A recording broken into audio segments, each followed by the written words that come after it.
Hip-hop is a foundational Black American creation. It's a positive creation that has changed the world. Hip-hop is the behavior, the attitude, the character that creates rap, creates DJing, creates graffiti writing. Hip-hop is a foundational Black American creation. Hip-hop is the behavior, the attitude, the character. Foundational Black American creation. The behavior, the attitude. Foundational Black American creation. The behavior, the attitude. Foundational Black American creation. The behavior, the attitude. Our struggle with Bronx, Dale, and Mario is like the epitome of what hip-hop is. You know what I'm saying? Coming from the oppressed, you know what I'm saying? Hip-hop, known to come from the streets, from the oppressed. It's like our whole journey is like the epitome of hip-hop. So, you know, I had the unexpected, random opportunity to speak to Grandmaster Flash. You know, it just happened. And I take it like it's a confirmation of God, you know, really, because, you know, I spoke it out in the universe, and then a few months later, it happened. And then the way it happened was so random, I credit it to God. What God are you talking about? And when I say God, I'm talking about the God of ancient Israel. You know what I'm saying? The God of the Torah, the God of the Bible. I give thanks to the God of Abraham, Isaac, and Jacob. And that's the God that, you know, I give praise to and thanks to. Let's go to the Bible. Right. Is it all right? Yes, some of you have put this book down. But the Bible is a roadmap to our liberation and salvation if properly understood. From Genesis to Revelation, the Bible actually has our history. We are living in the Bible right now, brothers and sisters. So in order for me to be anti-Semitic, I'd have to be anti-black man, anti-black woman, anti-black people, anti-Africa, anti-all of the people. Because the Semitic people are black people. I just said, I'll come to the realization, you know, saying some years back, you know what I'm saying, that, you know, who we call African Americans here in this country is the descendants of the biblical Hebrew Israelites. You know what I'm saying? I know the boy Nick Cannon caught a lot of flack for saying it, you know, because he's on a tremendous platform. The true children of Israel, if we're speaking of the Jewish community, if we're speaking of the Abrahamic faiths that Islam comes from, that Judaism comes from, that Christianity comes from, all comes from Abraham. And from my understanding, that's the whole thing of religion. Like, two different covenant agreements with groups of people turned into different sects and denominations and, you know, 3 different religions. And basically, the only difference, from my understanding, the way I see it, the only difference is how they worship, how they choose to worship the God of Abraham, Isaac, and Jacob. So, you got Christians who say they worship the God of Abraham, Isaac, and Jacob a certain way. You got the Jews and the Israelites who say they worship the God of Abraham, Isaac, and Jacob a certain way. And then you got the Muslims who say they worship the God of Abraham, Isaac, and Jacob in a certain kind of way. But it basically, you know, is all the God of Abraham, Isaac, and Jacob. It's the Abrahamic religions. You know what I'm saying? So salute to all my brothers and sisters who worship God. You know what I'm saying? The God of Abraham, Isaac, and Jacob. However you choose to do it. You know what I'm saying? The God who left guidance for us, humanity, how to build a civilization, how to build, you know, your family, your community. My understanding, the way I see it, basically that's what the Torah, the Bible, and the Quran is about. How to build your family, how to build your community, and how to build a strong nation. Where y'all get that name from, Spade? Was it after the Panthers, Black Panthers? No. We were talking all kind of crazy names. The Bronx Steel Brothers, all kind of names, man. All kind of names. And David, to be honest with you, David Rockington came up with it. Right. He was the president. He was a Muslim. He was a Muslim. As a Muslim, I believe in Moses and the Torah, or the Old Testament. I believe in Jesus and the Gospel, and I believe in Muhammad and the Holy Quran. Peace be upon all of these worthy servants of God. Y'all wasn't allowed to drink or get high? No, we came from the Nation of Islam. And also, I salute the Nation of Islam and the organizations that came out of the Nation of Islam. You know, and even though I may not agree with everything that comes out of the Nation of Islam or the Nation of Gods and Earths, I salute them with respect. If anything, you know what I'm saying, those two organizations, they taught us confidence in being brown skinned. Because once you know yourself, the next step is you gotta rise up from where you are to be yourself. And yourself is a noble person, a righteous person, But each of us, Elijah Muhammad said, when you see a black man, you are looking at God. The black man is God. The black man is God. The black man is God. You know what I'm saying? The Nation of Islam and the Nation of Gods and Earths taught us to be confident in being brown skinned, and that's valuable. You know what I'm saying? That's important. I agree with certain things on a certain level as far as the Nation of Gods and Earths. You know, when they say the black man is God, and I can understand that from the context of skin color. And as far as, you know, all the skin colors that came from brown skin, you know, all the other skin colors came from that dark brown skin. However, the black man or just man in general, the brown skinned man is not the most high. Brown skinned man is not the most powerful God of the universe. The Bible says of us, ye are all gods, children of the Most High God. When we obey God and submit our will to do His will, that and that alone is life. When we rebel against God and become self-willed, that is death. None of us are the most powerful God. All is not God, and man is not God. You know what I'm saying? But man has God within him. I would compare it through nature. It's like sun. It's like the sun's relationship with earth. Meaning, we literally have sunlight within us. You know what I'm saying? Even going through the eyes, connecting to the nerves and the brain. We literally have sunlight reaching inside of our body. The same thing about God. Like they say, God is within us, but still God is without us. So the same thing, sunlight is within us, but still sunlight is without us. We all got sun within us, but none of us are the sun. The same way it could be said that we all have God within us, but none of us are God. You know, and I hope that the Nation of Islam sometime in the near future, you know what I'm saying, can really update the information as far as Negro and black Negro. Another thing that I wanted to clear up was about the being called the color black. Right. You know, that's one of the most important things for me. It really is, because number one, our people are so used to things being given to them. Okay. Our people are so used to honoring anything the pink people say. Right. They're so used to turning on their own people. Our people are so used to turning on their own people, and our people, meaning the brown people, will actually go to the pink person first and believe what the pink person says instead of their own people, you know, their own brown people. And that has to stop. You know, it has to stop all over. Look at the fact that we really don't have anything. We don't have anything, nothing. Like, there's nothing that we have as a group of people. We don't have no flag. We don't have no identity. Let's just make one. So, well, we're trying to do that, but where's the help? Where's the support? I see support, FaZe. I see support.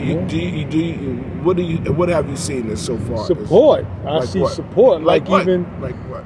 Just people jumping on board and you know what I'm saying, throwing their rocks. We got rocks against tanks. You know what I'm saying? And we throwing our rocks against those tanks, and I just see our brothers coming together and speaking up. Okay. You know? And what do they say? They say black power, right? Nah. Yeah, I mean, that's a problem, still calling ourselves black. You know, and I hope that the Nation of Islam sometime in the near future, you know what I'm saying, can really update the information as far as Negro and black Negro. You know what I'm saying? If we're not Negroes, then we're not black. I heard the Honorable Minister Louis Farrakhan say that Negro was neutral, or that Elijah Muhammad taught that Negro was neutral. If Negro was neutral, then that means that black is also neutral. We know that we passed through something called Negro, and the Honorable Elijah Muhammad told us that means someone dead, lifeless, hard, neutral. Well, if Negro is neutral, then black is also neutral. Black is just another word for Negro. One is Spanish, one is English. I think it's important, and I think that the same way black, the dark matter of the universe, it underlies, from my understanding, it underlies everything in existence. You know what I'm saying? As far as dark matter. And the way I see it, it's the same thing as far as African Americans, as far as our issues in America, our problems in America. You know, the way I see it, basically, it all stems from our self-identity, from our forced slave self-identity.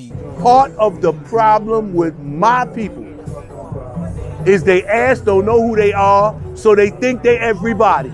You understand? Now, at the same time, everybody knows that they ain't you. You know, the way I see it, basically our self-identity that came from slavery, the slavery self-identity basically underlies all of our problems. Some brothers may feel like some of the issues that we face nowadays are more important or more of a priority. But when you really think about it, you have to come back to the foundation. You have to come back to the root source of the problem, the lowest common denominator. You know, the way I see it, the root source of the problem is basically our false identity, our identity that came from slavery. Hopefully brothers can start to see how it all connects. You know, so when you look at our situation in America, as far as African Americans, I mean, the way I see it, the drugs and alcohol, you know what I'm saying, being basically our main problem. If you came up in the fever, and we all up in the fever like this, right? And you came up in the fever, we all stand up in the fever like this, and you was a sniffing the night, we thought you was police. We used to, listen, in our days, we used to walk around with fingernails this long. Why? Sniff. Coke, dope. We used to walk around with crosses with spoons on them that we got from Superfly movies. Dudes we looked up to was characters in the movie theaters, man. And we wanted to be like them, but we didn't know the results that was coming behind them. Death, jail, or institution. The way I see it, that's our main problem as African Americans is our drugs and alcohol use, you know, the addiction to it. You know, the way I see it, that underlies everything, you know what I'm saying, as far as all of our problems, as far as the breakdown of our family, you know what I'm saying, the school illiteracy, you know, not doing our children, not doing well in school. You know, a lot of this stuff, really the drugs and alcohol underlies all of that. You know what I'm saying? All of that stuff somehow could be traced and linked back to drugs and alcohol use in our families, us as men. Yo, that ain't no joke going through getting up every day on drugs. You know I was on drugs, right? I was on drugs for a long time, man. Most stick-up kids was on drugs. We couldn't have feelings, man. So and a lot of this, would you say you was trying to support your habit? I was. By doing stick-ups. That at first I'm supporting. I started off supporting, trying to keep money in my pocket. It ended up going somewhere else. I became addicted to drugs, man. Hard drugs, man. No. I kicked drugs 3 times, man. I OD'd twice. Walked into Jacoby Hospital, dead on arrival. I'm 20 and all of them to tell you. I was only 13 years old. African American men, you know what I'm saying, even influencing our women. A lot of our women now drink daily or smoke daily, you know what I'm saying, getting high daily, you know what I'm saying? So when you really break our problems down, really it all centers around drugs and alcohol. Meaning, if you get rid of drugs and alcohol, you get rid of a big portion of our problem. You know what I'm saying? And really, if you could solve that problem, if you could get 70, 80% of us just to be sober-minded, the way I see it, a lot of our problems will be solved. I might have been 12. Yo, I was just doing a video like this, and what I was saying is drug and liquor use underlies a lot of our other problems. I'm telling you, that's a lot of our other problems come from drug use. A lot of us went astray. See, we didn't look at ourselves as drug addicts back then. See, drugs was part of the game for us. A lot of us was on drugs, man. I tell you, jail saved me. I thought it was a bad thing. It rescued me, man. Probably from, who knows? I would probably be eating on the streets. Who knows? I just didn't get that far. But I knew dudes that was bigger than life. I see them years later, they ain't not a garbage can. Thought that'd never happen to them. This way it could take you. And it could take you into a dark place like that world with shooting, killing each other, black on black crime, genocide.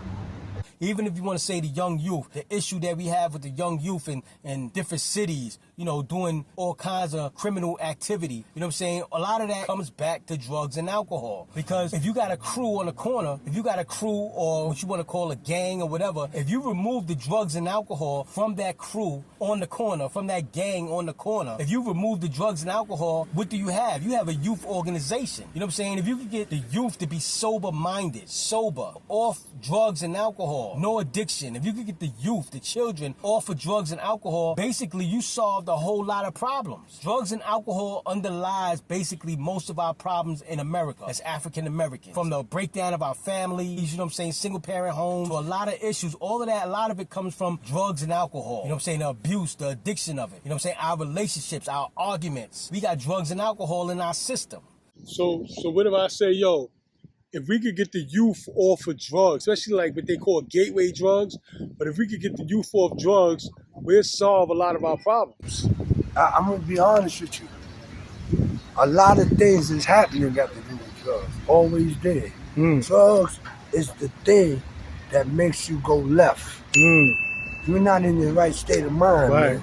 I knew that. That's a gateway. Drugs is a gateway to hell, man. And you know what? You on your moped like this, and you done lost the brakes. And you can't stop. You on your scooter, you in your Benz or whatever you like that, and it ain't no brakes. You going straight to hell. And when I mean hell, your hell. Not down there, not over there, your hell. Everybody got a hell, a living hell. You know what I'm saying? Our relationships, our arguments. We got drugs and alcohol in our system. The way I see it, drinking and smoking is a major issue in African American life, community life. And this drugs and alcohol is directly connected to our self-esteem, and our self-esteem is directly connected to our self-identity. This false lie self-identity that came from slavery. I see a lot of cats when I was on the island. I went on the island at an old age. I was sick with y'all. They had every goddamn youngster on drugs. They call medication, son. I never seen nothing like it. The whole youth on the island is on a medication now like this.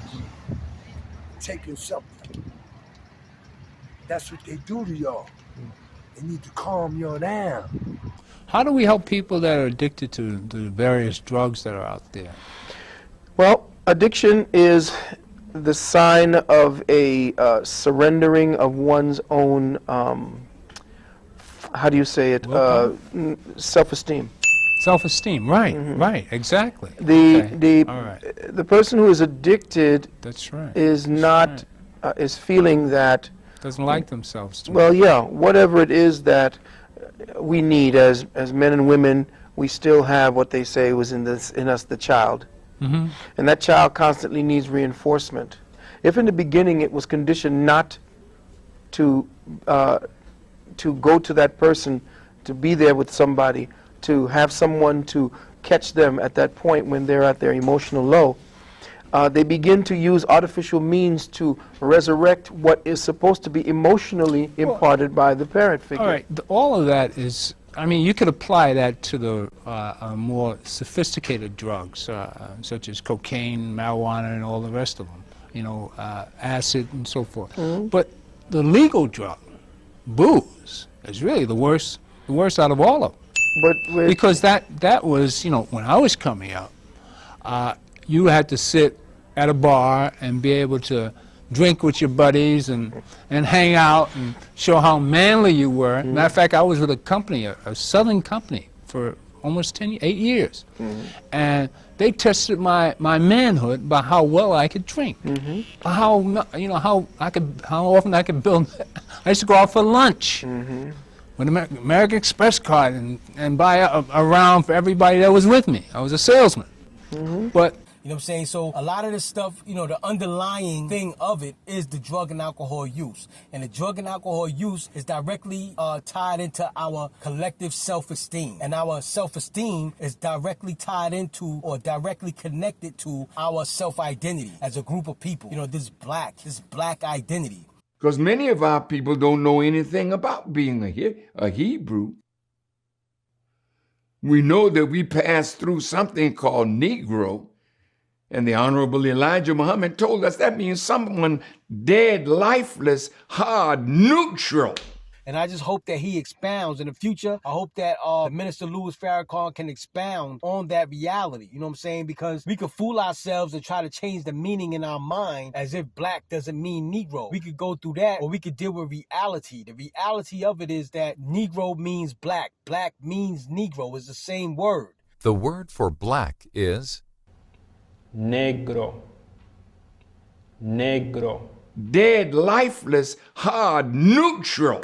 And when I saw and I heard the Minister Louis Farrakhan say that Negro is neutral, you know, it puts me in so much thought and ideas, so much food for thought in that. When you look at universal blackness, the blackness of space, black is everywhere. We're constantly in black. You know what I'm saying? It's only the sun that makes us forget that we're in blackness. We're always surrounded with blackness. Black is everywhere, going nowhere. How do you feel now? I can't move. Neutral. From my understanding, there's no active masculine energy. There's no positive masculine energy to black. Like he said, black is neutral. Neutral.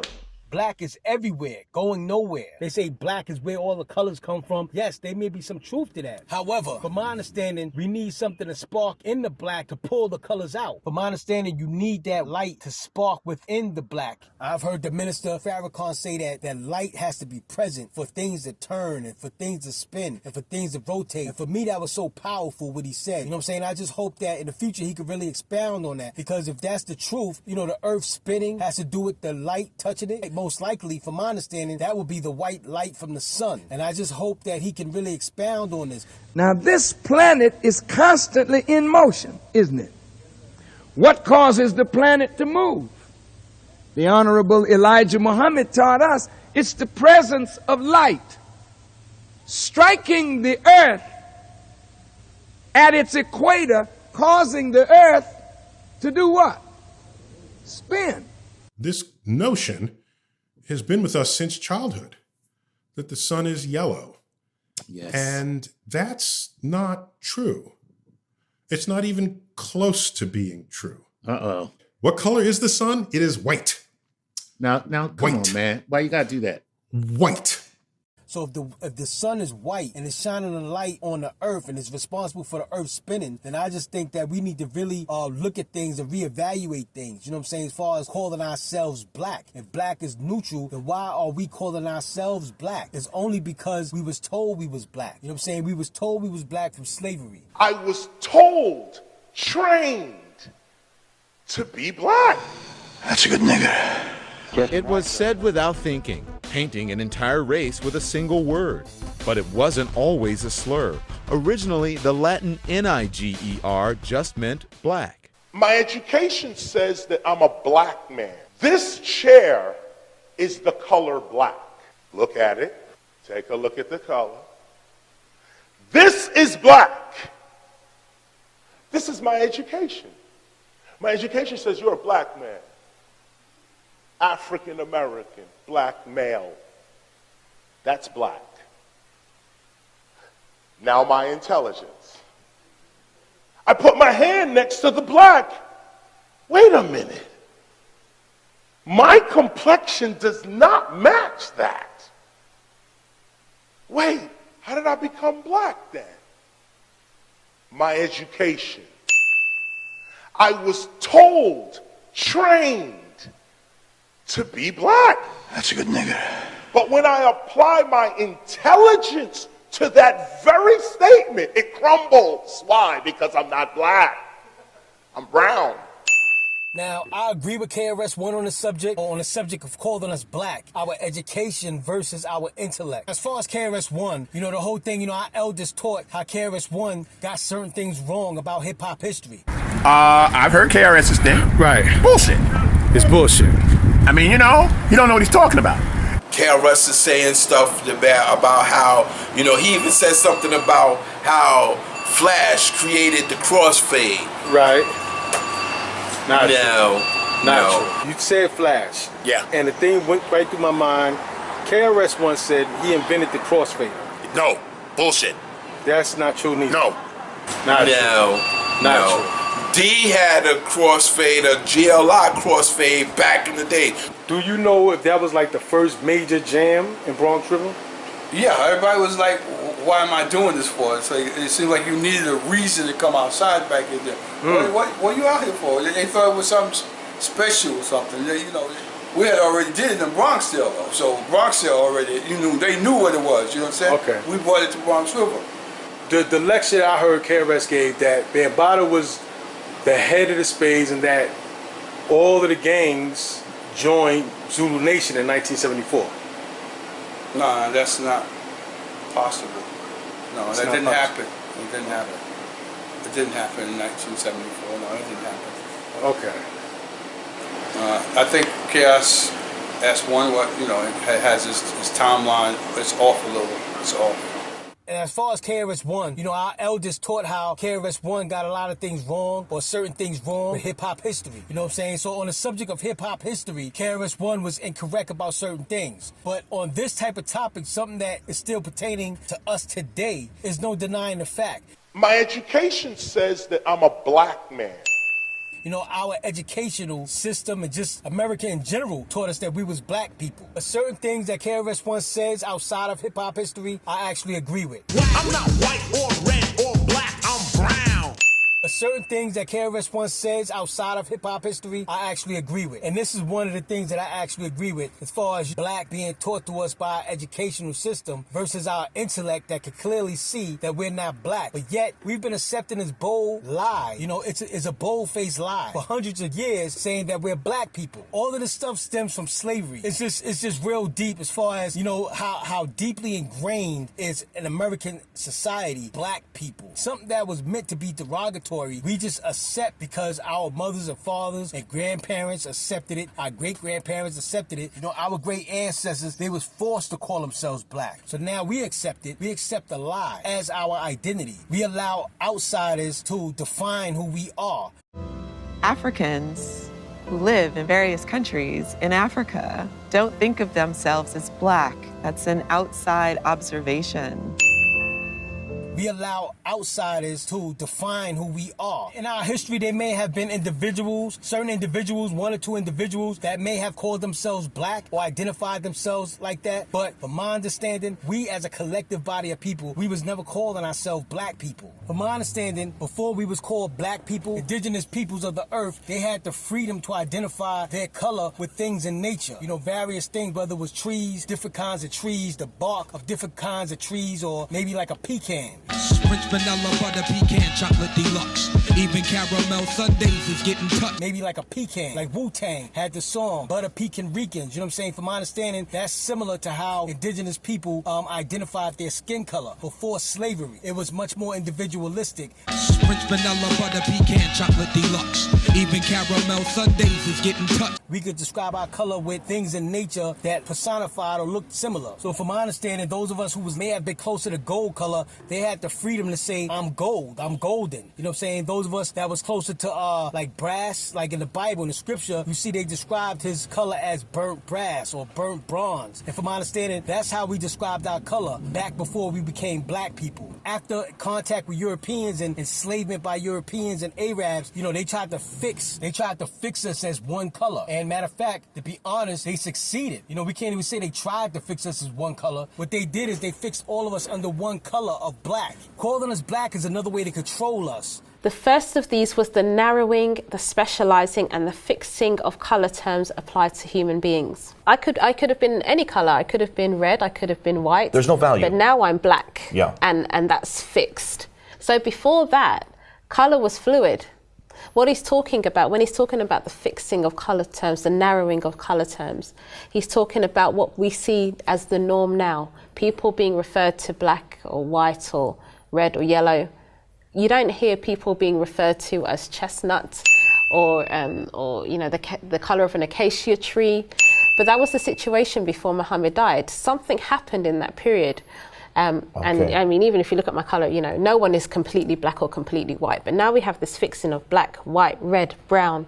And it seems at this time, in this period in Arabia, they were attaching inferiority to the color black. calling us black is another way to keep us under control. You know what I'm saying? By them calling all of us black, even though we come in different shades and tones and different complexions of brown, you know, by them calling us black, codifying all of us as black, that was a way for them to control us. You know what I'm saying? Different tribes had different wants and different needs, but, you know, different tribes even ate differently. You know, their mannerism, their characteristics was different. But by them calling all of us black, it was a way to control all of us at the same time. Before we was black people, we was known by our tribal names.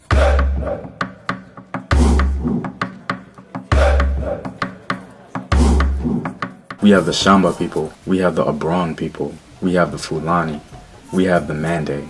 The Mandinka built the greatest and one of the largest empires in West Africa.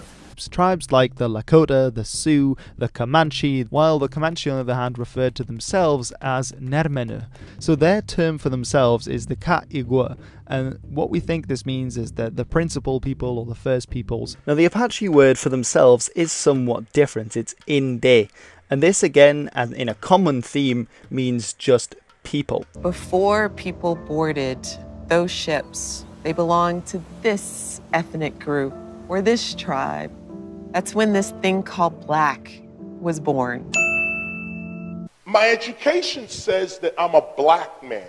As far as what KRS-One is saying, our education versus our intellect, black man, black woman, that's become like our main identity. You know what I'm saying? Like, even for those brown-skinned people who went through the transatlantic enslavement, at a certain point in time, they stopped being Negro, they stopped being black, and they took on their national identity. You know, they became Haitian, they became Jamaican, they became Barbados, they became Puerto Rican, they became Dominicans. At a certain time, these other groups of people adapted to their nationality name as an identity. For whatever reason, us African Americans, we have not adapted. You know, many of us, especially us strong men, we don't call ourselves Americans. We're not proud Americans, you know, to be honest. We need to just kind of get away from everything American. Many of us have kept the identity from slavery. We've kept Negro, we kept black, we kept colored, people of color. We kept these identities from slavery. For whatever reason, we have not adapted to our national name, probably because we went through Jim Crow and things like that. We was always at odds with America, you know what I'm saying? So it seems like a lot of us didn't take on that national identity of American. Even now, you ask a lot of African Americans across the country, what's your nationality? They'll just say black. So this black has become our main primary identity. My education says that I'm a black man. And so the question got to be asked, okay, what makes us black? Is it our hair? You know, the black in our eyes? What is it that makes us black? Because, you know, there's a lot of other groups of people that have black hair and black in their eyes, you know what I'm saying? But they do not call themselves black people as their primary identity. You know, you got people around the world who's just as dark as us with black hair and black in their eyes and still do not call themselves black people as their primary identity. Is it the American struggle that makes us black? So if it's all about an American struggle that makes us black, then that's something that we really need to think about. It's just an American struggle that makes us black. So I guess as long as we're black, as long as we call ourselves black, we're going to be stuck in an American struggle. The way I see it, it's time to get out the American struggle, psychologically. Maybe we could pull ourselves out the American struggle just by choosing our own identity, just by choosing a different identity. You got some brothers who say, well, they're going to always call you black. They're going to always look at you as black. But the thing is, we can't be concerned with other people call us. You know what I'm saying? We cannot base our lives around what racist people think. We define ourselves. So, FaZe, let me ask you one question, right? I remember Malcolm X saying, why do you hate this about yourself? Why do you hate that about yourself? Is calling ourselves black a form of self-hate? Of course. Yeah? Because we're not really black. Right. We're brown. And like I said before, it's something that was given to us. It was something that we were being called. It's right. Nothing that we created. When we call ourselves black, that's what he is calling us. Right. Okay? And so in his definition, black is all the terrible things that you could think of.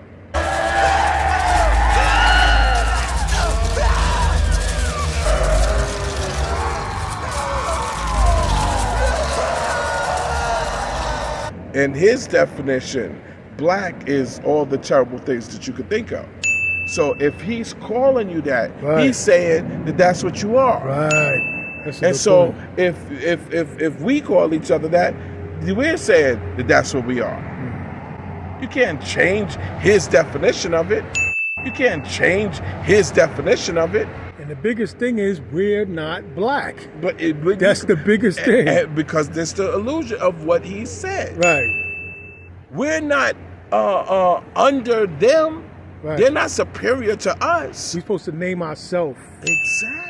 Remember, we're telling children that they're black. Think about that from the mind of a child, from a 4-year-old child. What does that mean in the mind of a 5-year-old? To hear that he's black. For the very first time, he's hearing that he's black. He's the absence of all light. You know what I'm saying? We're telling young children that they're black. And when they go to the dictionary, they'll see what black means. It means the absence of light, the total absence of light. Think about that from the mind of a child. What does that mean in the mind of a 4-year-old? From the first time a 4-year-old was told that he was black. That's why for the future, the quickest way out the situation is just to stop telling the children that they're black or they're Negro. Negro and black is always going to be connected. So if you're telling a young child that he's black, basically you're telling him that he's a Negro. Black and Negro is the same word. Neutral.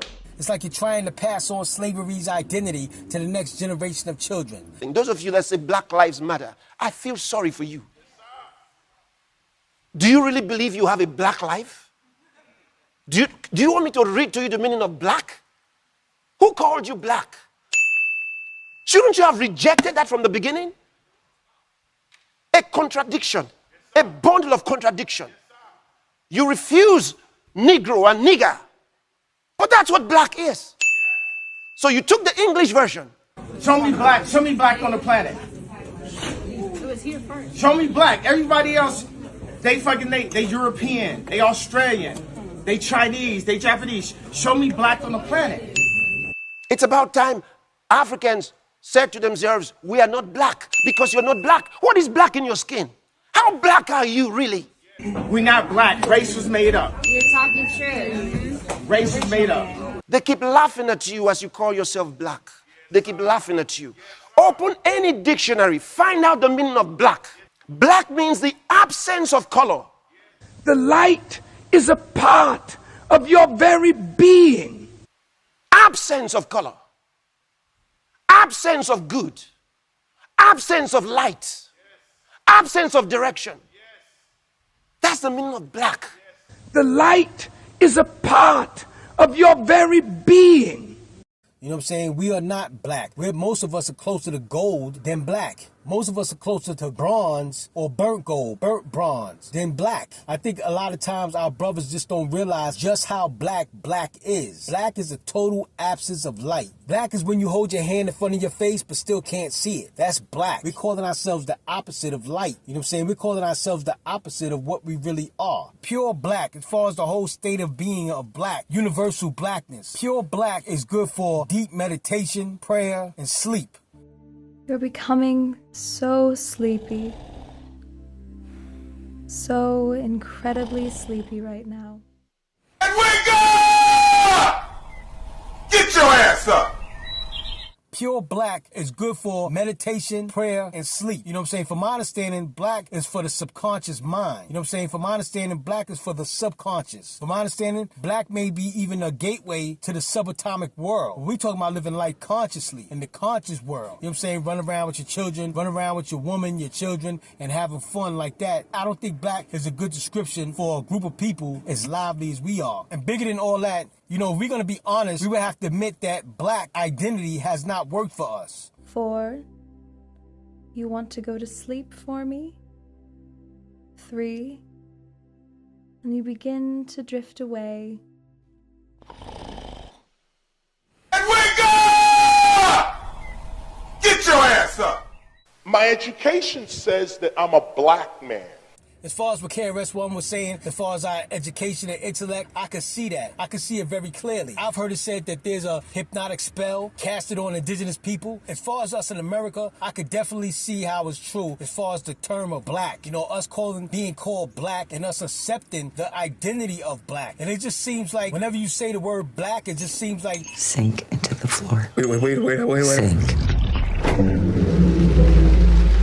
You know, I guess it's brothers out there, sisters out there who know more about psychology and hypnosis, whether it's trigger words, certain trigger words that just trigger you and you put you in a trance. And it seems like that's what's going on with black and black people. It seems like as soon as that word is mentioned, it's like a trigger word. Like you stop thinking, like you accept a lie. You accept something that is not true. You accept it as your identity. When you really think about it, this is really crazy that we've been accepting black identity for hundreds of years.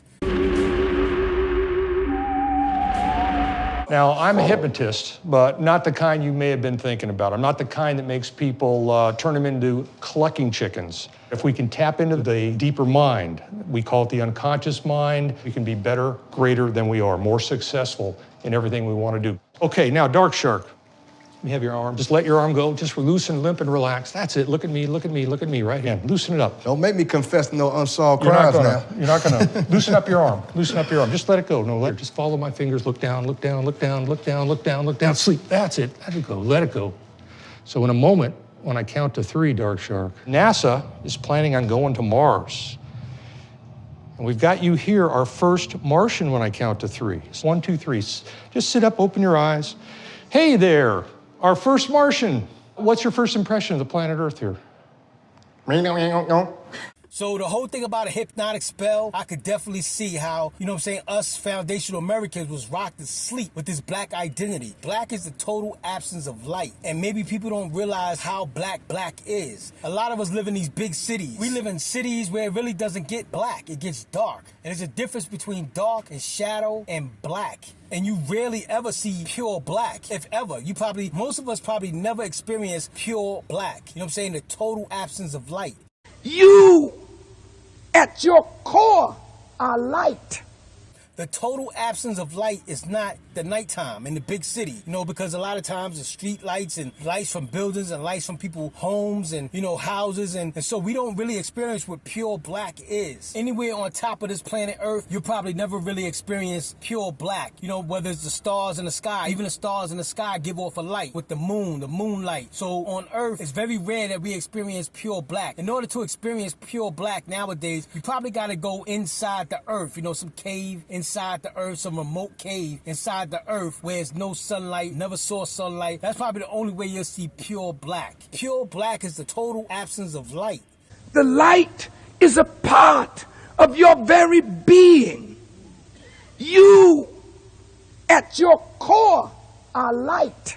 You know, it's just deep how we accept being called black as our identity, knowing that it's not true, knowing that it's a lie. We accept it as our identity in our heart. And many of us, me included, for many years, I had an emotional attachment to being a black man, being black. You know what I'm saying? But I'm just glad to say that now I broke my emotional attachment to black. I'm no longer making excuses of calling myself black. Back when Public Enemy had the album out, Fear of a Black Planet. Where is Public Enemy? What's the deal? What's your latest hit, brother? Fear of a Black Planet. Back when Public Enemy had the album out, Fear of a Black Planet, you know what I'm saying? I used to make justifications and excuses for calling myself black. You know what I'm saying? Because it was about the information that was coming to us. We was youngsters, and we was all into that knowledge as far as, you know what I'm saying, our genetics are dominant. The dominant genetics and the recessive genetics. White man, black woman, black baby. Black man, white woman, black baby. Yo, man, you need to calm down. That was just another reason to justify calling ourselves black people, because black is supreme. You know what I'm saying? Black genetics is dominant. The white gene is recessive. That was the thing. So even back then, I used to justify calling myself black. I used to make all kinds of excuses, you know, put it in rhyme form. The black gene is supreme. You know what I'm saying? Because I had an emotional attachment to being black, to calling myself black. It's not that the black gene is dominant, or it's not that our genetics are black. What we really meant to say is that our copper tone skin is dominant. Our brown skin is dominant. Mahogany color skin is dominant. What we really mean to say is that our rounded features is dominant. You know, our genetics with our rounded features is what's dominant. Our thicker lips is what's dominant. Our rounded nose is what's dominant. White man, black woman, black baby. Black man, white woman, black baby. Yo, man, you need to calm down. You, at your core, are light. I see some of my brothers try to make it seem like Kemet means black people. Let's not fool ourselves into thinking that Kemet meant black people. Kemet never meant black people. Kemet meant the black soil, black land. You know, the Nile rivers, when they overflow and they get wet and damp, when you put a lot of water on brown soil, it appears to get much darker to the point where it looks black. And from my understanding, that is the meaning of Kemet, black land. You know what I'm saying? The overflowing from the Nile River appearing to be black. But, you know, from my understanding, the Egyptians was not running around calling themselves black people. Let's not fool ourselves into thinking that. We did a closer image of the earth, and we saw that it was brown. Right. And that was the best thing we ever did. Right. Now, and then when it gets wet, it gets even darker, right? Right. But see, look. The thing is... Look how dark it is. Yeah, it gets darker when it gets wet. And that's our color. Right. And that's our color. But look, FaZe, people say, well, we know we're not the color black, but black is a mentality. Or black, you know, black is a mentality. Black is a... That's not saying nothing. Yeah. That's absolutely saying nothing. Okay, we know we're not the color black, so then why are you going to be black? Why do we always have to substitute for real? Okay. That's a you mean question. Settle for illusion.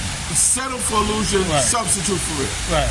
DJ FaZe brings up a good point. It's because of our emotional attachment, we dealing with, you know, make-believe and illusions. This illusionary self-identity, this false lie self-identity that came from slavery. From my understanding, the way I see it as far as life, now I see illusions and illusionary lifestyle. That works with Caucasians. Caucasians, they thrive in an illusionary type of atmosphere. You know, that's just their part of their culture. The whites are magicians, Shaka. They work with illusion. You have taught us to live in reality.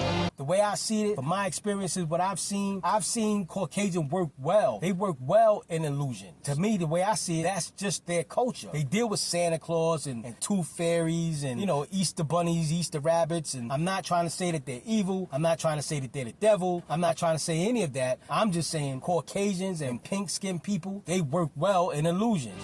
The whites are magicians, Shaka. They work with illusion.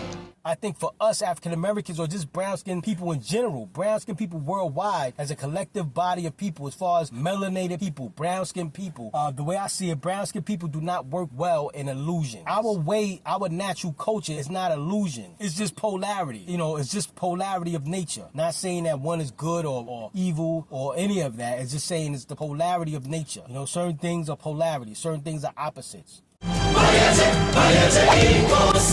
You don't get it. I built this place. Down here, I make the rules.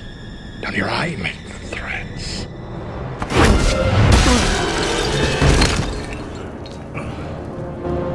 Down here, I'm God.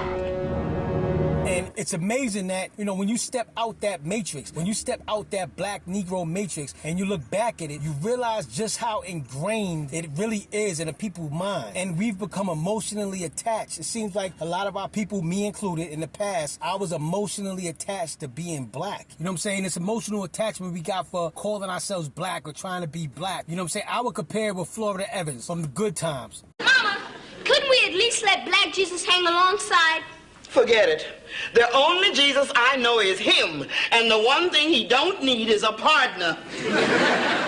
It was a show they did where, you know, Florida Evans showed her allegiance to the Caucasian Jesus. And I would compare a lot of us the same thing, but in a different way. A lot of us strong African-American men, we have this emotional attachment to calling ourselves black, to being a black man that we got from slavery. The same way we got the Caucasian image of Jesus from slavery. You know what I'm saying? It's very similar. It's basically the same thing. Florida Evans, she'll tell you a whole bunch of reasons of why she won't let go of Caucasian Jesus. She give her justifications for her allegiance to Caucasian Jesus.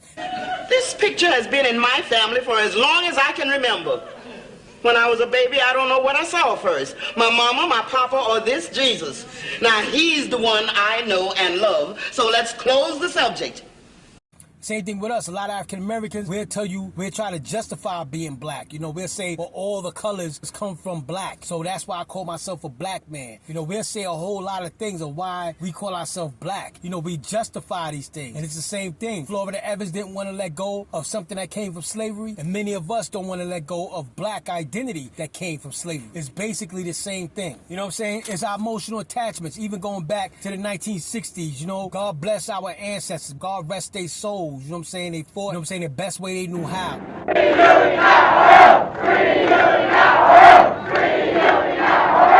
So God bless our ancestors. You know what I'm saying? They made the best of what they had. My education says that I'm a black man. So they was forced to call themselves black. So what they turned it, they flipped it around and said, well, black is beautiful. Black is beautiful. Freedom. Said I want to free. Freedom. Black is beautiful. But it's not that black was beautiful. What they really probably meant was our mocha skin is beautiful. Our caramel skin is beautiful. Our honey colored skin is beautiful. That's probably what they really meant. You know what I'm saying? What they really meant to say is our brown skin is beautiful. What we really meant to say is our rounded noses, our rounded features, facial features are beautiful. You know what I'm saying? Our lips, our voluptuous lips, our thicker lips is beautiful. You know, we fell into this mental trap of trying to justify calling ourselves black. Let's let it go. Let's move on. Let's go to another level. Let's update our information. They called us black, so we make the best of it. You know what I'm saying? That's understandable. We make the best of it. We survived under it. But the way I see it, it's time to thrive. It's time to do better. Let's update the information. Let's name ourselves. Let's give ourselves a name.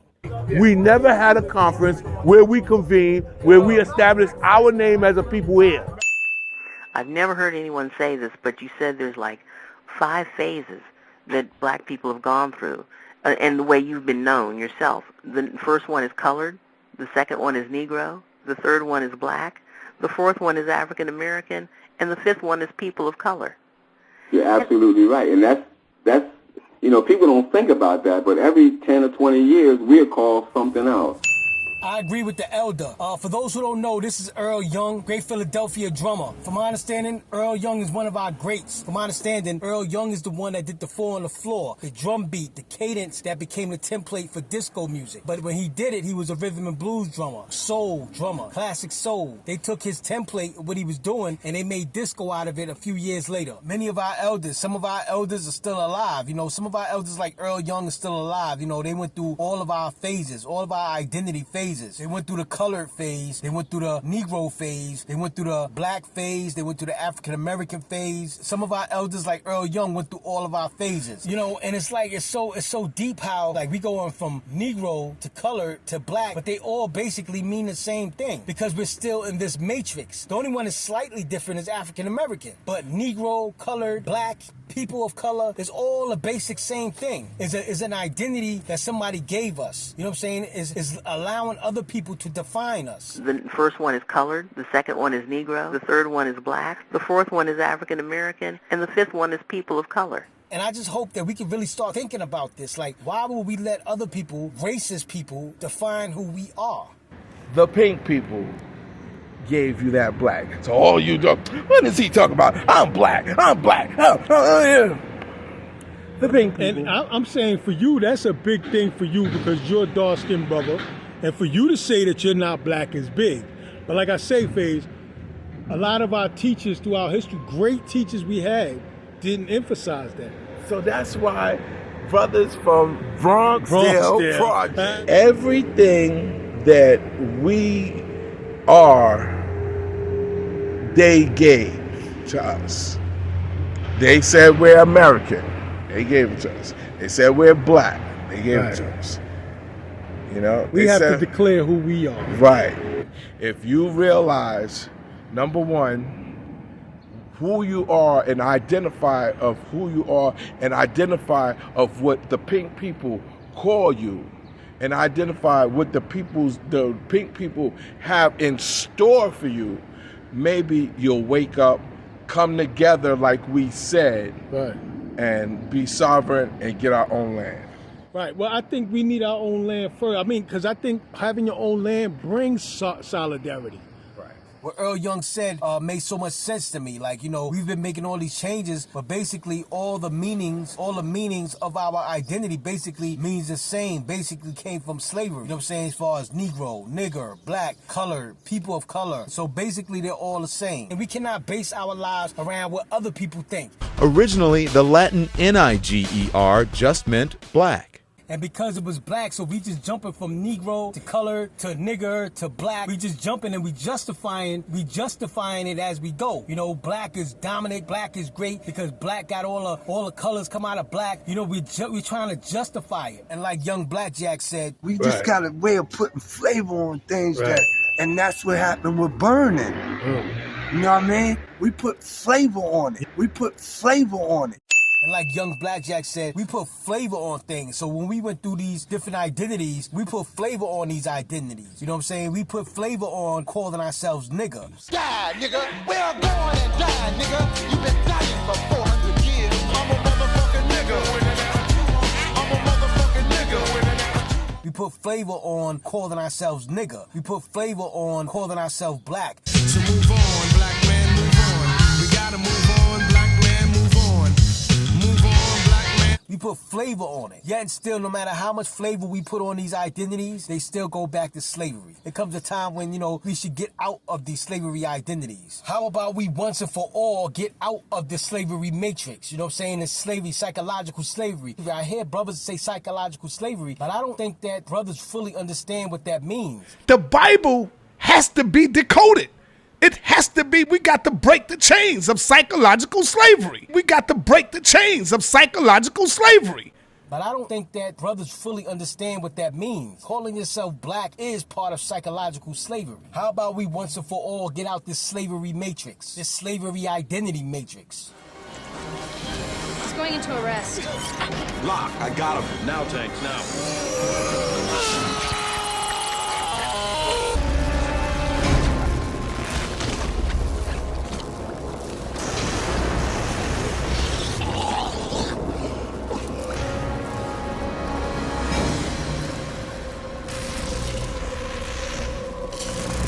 Let me ask you a question, right?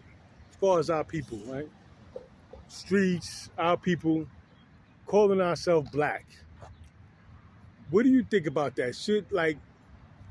I feel like that that title of black people came from slavery and that it's no good for us.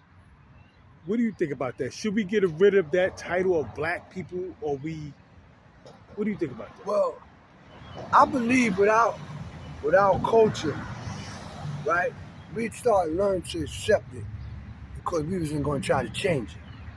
Right. See, back then we couldn't change it, right? No, Negro. I'm just saying, right, like you say, right? Sometimes with black cultures, things is happening, they just accept it until you get a voice. Right. And they start planting seeds. Yo, what is that about? You have to be right, because now they call themselves kings and queens. So it had. Why wouldn't you stay with black if you knew that was right and exact? Right. Why wouldn't you stay with calling me just black? Why are you telling me now to call you a king? Because your mind is evolving, starting to get information. You're starting to see what the messages really is. Right. So you can't hide. Listen, you can't hide the message, man. Do you know that black means Negro and Negro means black? And everybody else does. Right. But they learn, right? It's just like the whip. We learn to accept the whip in the field. Right. Right? We all in the fields accepting the whip. But what happened to Nat Turner? Man, I'm tired of this whip. Right? That's all it is. You're tired of being called black. Because you know it ain't right in this act. You know what I mean? That's just like we calling them white. They know that ain't right and exact. Right. Don't call me no, right? Why? Because you know it ain't right and exact. So then you come up, right, with what? Yo, I'm a king. Call me king. And now it's viral. That's all you hear black people call black people nowadays. Black kings and queens, bro. Right. And it just don't happen like that unless knowledge is born. And I'm not God by it now. I just got a lot of math upstairs. And what they do when you Google it and all that, you get fast information. It took us this long to get the information that we're not black, that we kings. Look how long it took us. You know, our great ancestors, they was forced to call themselves black. But nowadays, we're at the point where we're not forced. We don't have to call ourselves black. We don't have to keep going with the slave identity. You know what I'm saying? We at the point in history now, we at the point now where we can get away from the old slave identity. But I agree with the elder. Earl Young. Every couple of years, every few decades, you know, our names change. So I definitely agree with the elder on this. You are somewhat of a historian and a scholar when it comes to the black community, and I'll tell you why. I've never heard anyone say this, but you said there's like 5 phases that black people have gone through, and the way you've been known yourself. The first one is colored, the second one is Negro, the third one is black, the fourth one is African American, and the fifth one is people of color. You're absolutely right, and that's you know, people don't think about that, but every 10 or 20 years, we're called something else. And people haven't figured out yet what to call us, you know, and I don't know what we're going to be next. But I mean, I go back when we were called colored. I mean, I was raised in foster homes and in a place called the Bureau for Colored Children. So I came up through the ranks in the streets, and that is a true thing. I mean, we've been called all these different names, and I've always thought about that. And I'm wondering where are we going to go from here? The elder asked a key question. He said, where are we going to go from here? And that's a very good question. We never had a conference where we convened, where we established our name as a people here. If I rule the world,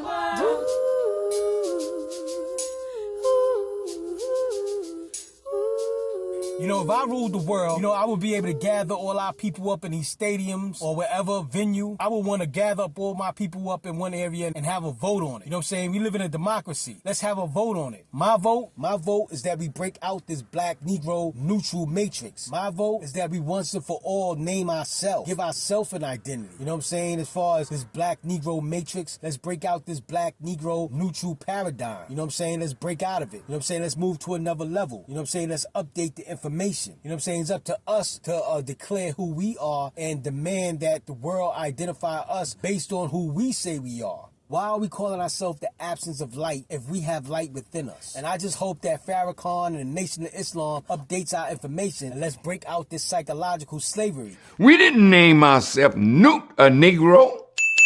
They named us that because they put us in the condition that name represents.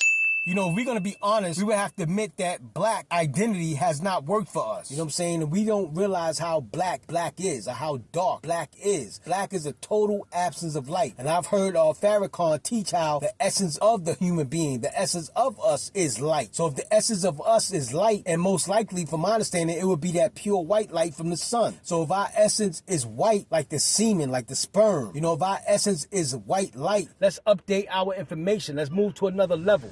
Listen carefully now.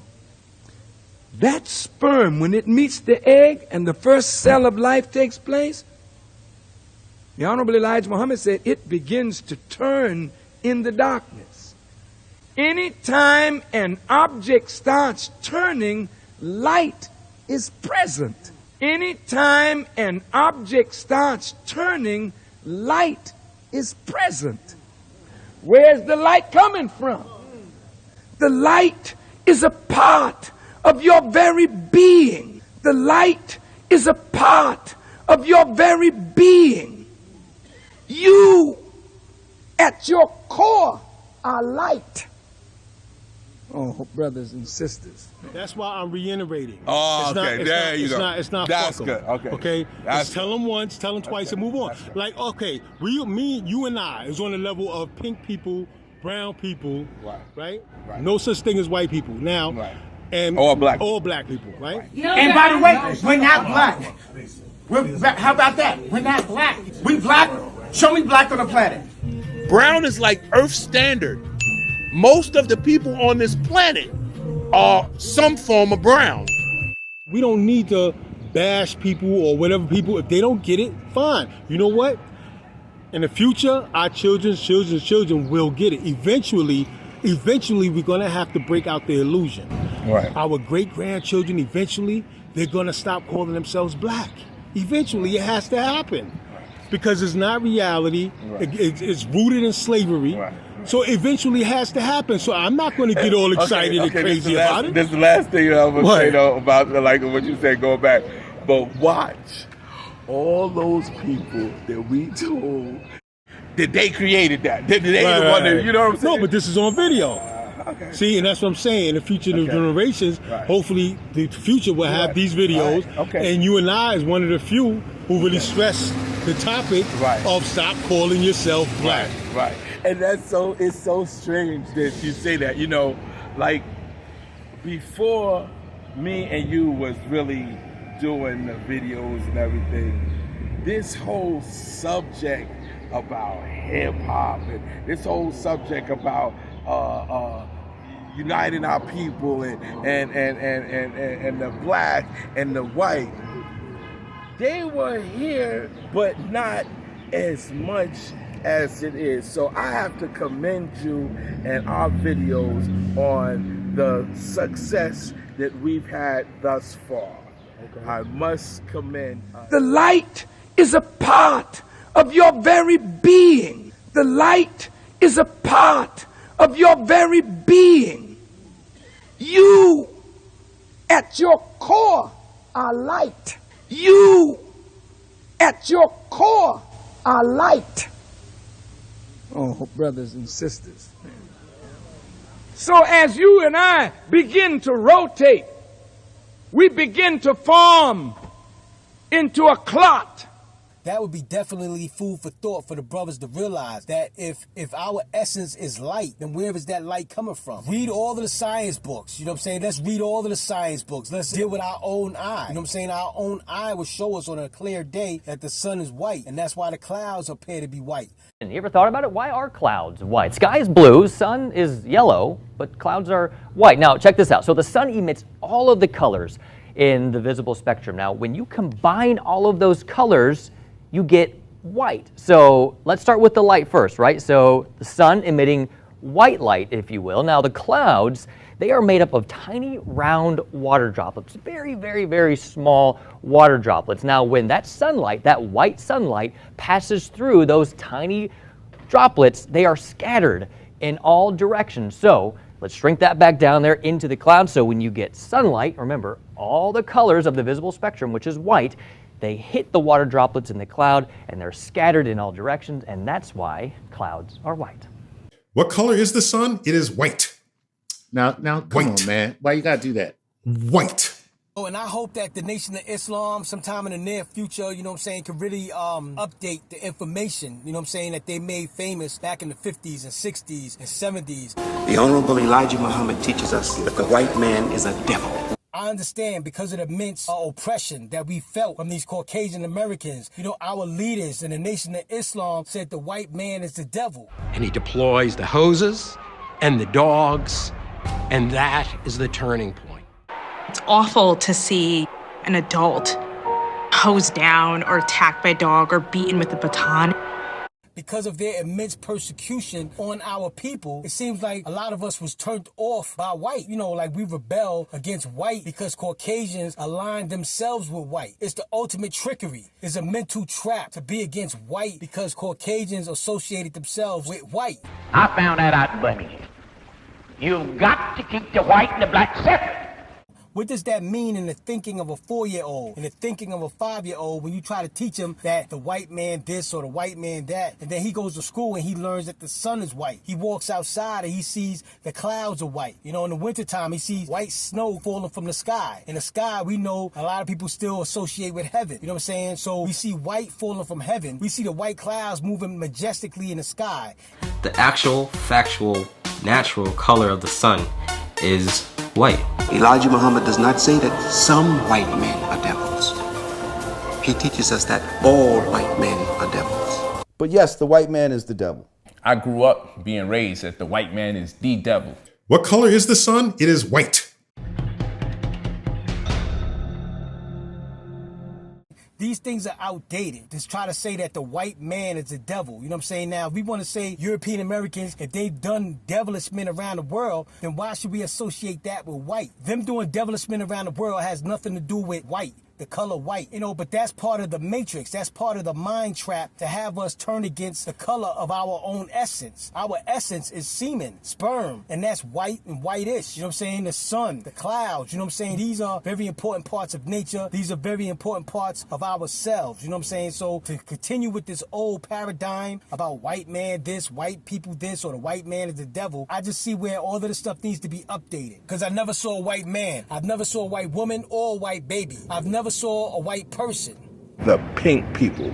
I hope that the Nation of Islam and the leaders can update the information and understand that the worst thing we could possibly do is to try to keep associating Caucasians with white. White light from the sun is glorious. You look up on the clouds on any given day, you'll see that white light from the sun. You'll see the clouds, white. We fell into that mental trap for many years, and it just seems like we actually trying to down talk white and demean white, and white is recessive, and white is this, and white is bad, and white is no. White is glorious. Sunlight. For all we know, if it wasn't for white sunlight, there would be no human life on earth. These are the reasons that we should never call Caucasians white or even associate them with white. You know what I'm saying? Regardless of how he calls himself white, you know what I'm saying? Of course he's going to do that. Even if it's some kind of push or promotion to call himself white and call us black. You know what I'm saying? We got to be stronger than that mentally. The pink people. White people are actually beige. You know what I'm saying? Their pink skin is recessive. Their beige skin is recessive. And that's why it makes more sense to understand them as beige and pink. If we start associating them with beige and pink, it makes more sense coming from brown. You know what I'm saying? We could see how beige descends from brown and even pink. And we could see how beige and pink naturally descends from brown or from red, reddish. All of humanity is a different shade of brown. All of humanity is a different shade of brown. White people are actually beige.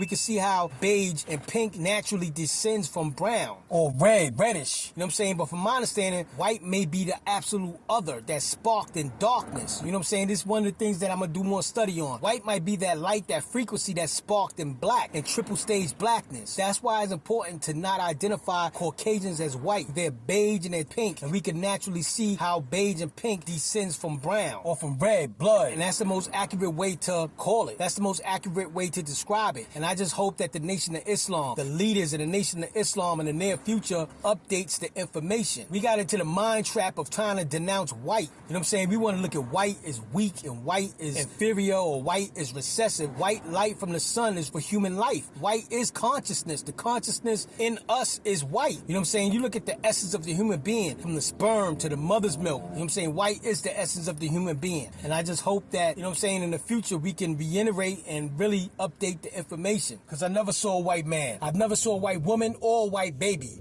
Look at this. Is this white? We're talking about... Is this white? We're talking about skin color. I don't care. Is this white? We're talking about skin color. I don't care. Tell me your question. Your skin is it color white? is white.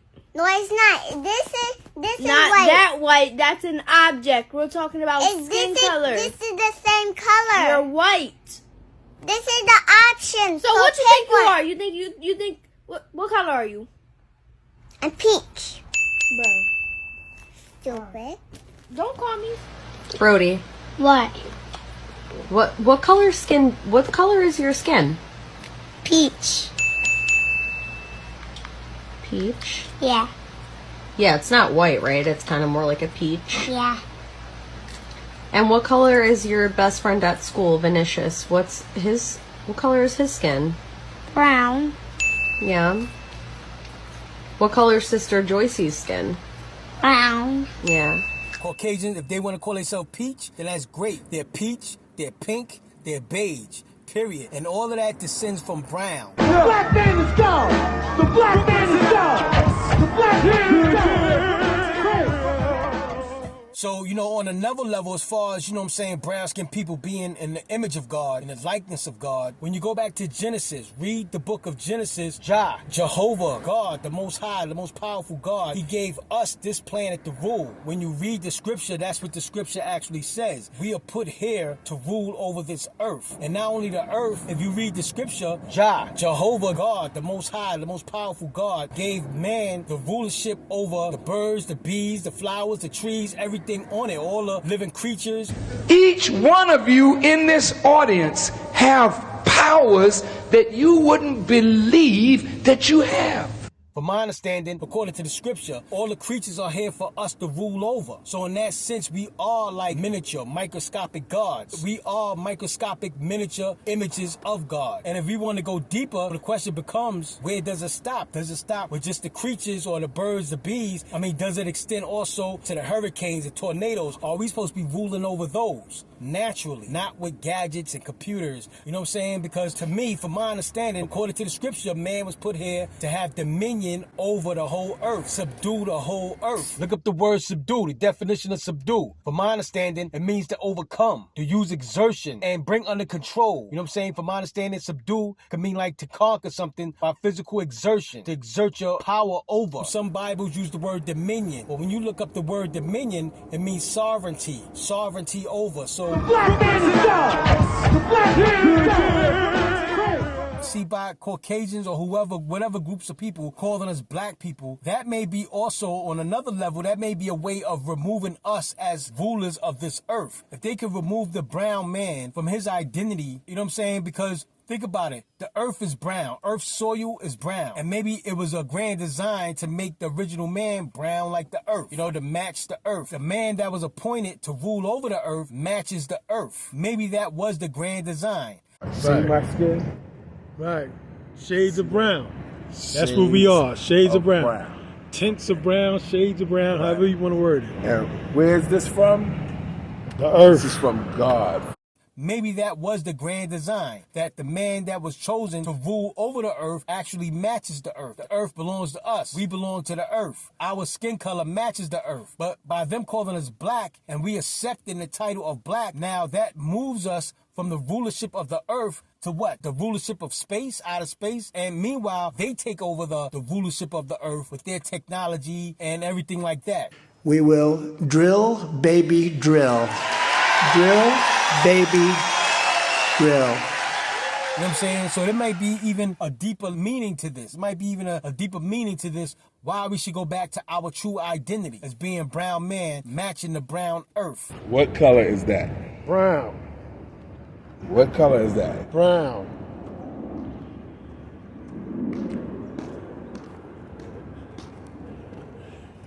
What color is this? Brown. What color is this? Brown. Okay. That's what I'm talking about. See my skin?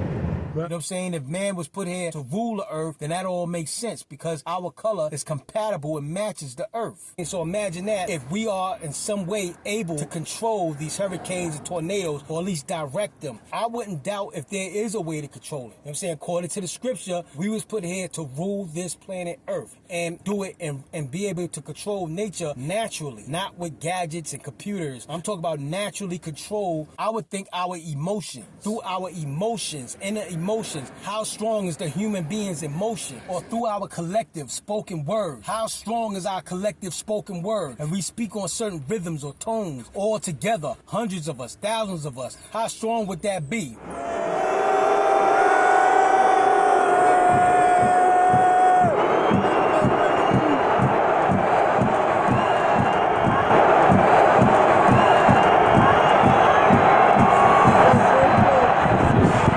Each one of you in this audience have powers that you wouldn't believe that you have. Imagine if our melanin, the brown in our skin, the soul of us can tap into the forces of nature naturally, without, technology, without computers. Do you imagine if large groups of us speaking together in unison, getting emotional with mental focus, and speaking through certain rhythms and tones, you know what I'm saying? Our collective spoken word can actually tap into the forces of nature without computers, without technology. Emotions are very powerful. And if you get large groups of people, brown-skinned people, to really be able to focus and get emotional over something, we may be able to control tornadoes and hurricanes and all that type of thing. You know what I'm saying? Because according to the scripture, Jehovah gave this whole planet to us to rule over and to subdue it. The black man is God! The black man is God! The black man is God! Each one of you in this audience have powers that you wouldn't believe that you have. You know, I've always heard of the Indian rain dance. I don't know if the Indian rain dance was a fact or just a myth. Modern day science may disagree. I don't know if they agree or disagree. Even if modern day scientists disagree, that's just according to their standards. But there's a lot of things outside of scientists, modern day scientists understanding. Like even the pyramids. You know, you look at the pyramids of Kemet, you know what I'm saying? Modern scientists still don't even understand that. So if you ask the modern day scientists, can you put 2,000 pound blocks, 3,000 pound blocks and stack them up high up in the sky and make a pyramid out of it? They probably would say no, because they're going by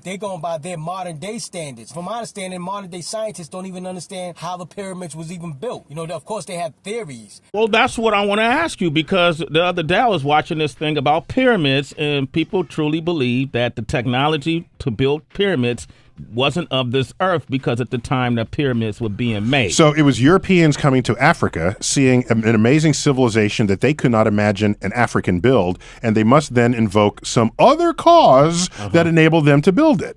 Excuse me, you know, clever people come in all colors. Yep. All right? Okay. So just because you can't figure out how somebody built a pyramid doesn't mean the people who built the pyramid got help from aliens. That's all I'm saying. So just admit that you're not as smart as the people who built the aliens and end the conversation there. They have theories of how the pyramids were built, but they don't know for a fact. So it's things that modern day scientists don't even understand. So on the topic of can we direct hurricanes or can we direct tornadoes, you know what I'm saying? I wouldn't expect scientists to understand it. There's certain things that may be outside of their understanding. And I'm not saying that there definitely is a way to control hurricanes and tornadoes. I'm just saying there may be. I wouldn't doubt that we can control the forces of nature, but it's probably not one man as an individual. Individuals doing great is limited power, very limited power if individuals are just great on their own. And that's basically our history and story of America. We've been great as individuals. The problem is we haven't figured out how to be great as a collective yet. And that's where those codes of conduct come into play. You have to have a code of conduct, a structure, if you talk about large groups of people cooperating together and moving together as one.